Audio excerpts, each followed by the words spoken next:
Hello my sweet and lovely viewers. তো কেমন আছো তোমরা সবাই? আশা করি প্রত্যেকে অনেক অনেক ভালো আছো। তো গর্ভাবস্থায় কী স্বপ্ন দেখলে বা কোন ফলের স্বপ্ন দেখলে ধরে নেওয়া হয় যে গর্ভের আগত সন্তানটি অবশ্যই পুত্র সন্তান আসতে চলেছে।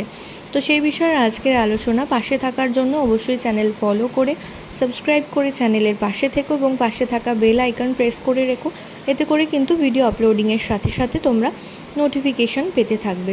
তো যদি তোমরা থ্রু আউট প্রেগনেন্সিতে অচৈতন্য, অর্থাৎ আমরা ঘুমের সময় আমরা অচৈতন্য হয়েই ঘুমাই বলতে গেলে, তো সেই সময় যদি তোমরা দেখো কোনো ফল, সেটা কিন্তু পুত্র সন্তানকে ইঙ্গিত করা হয়। তো তোমরা যদি দেখো যে থ্রু আউট প্রেগনেন্সির কোনো সময়তে তোমরা পাকা আম বা আমের স্বপ্ন দেখছো, কিংবা তোমরা দেখছো কোনো ফল অর্থাৎ কলার স্বপ্ন দেখছো, অথবা তোমরা যদি দেখো সাপের স্বপ্ন, অর্থাৎ সেটা কালো সাপ হতে হবে অবশ্যই, এবং তোমরা যদি দেখো যে শোল মাছ, এই চারটে জিনিস যদি তোমরা দেখো থ্রু আউট প্রেগনেন্সিতে, তো সেক্ষেত্রে ধরে নেওয়া হয় যে গর্ভের আবদ্ধ সন্তান অবশ্যই একটি পুত্র সন্তান আসতে চলেছে।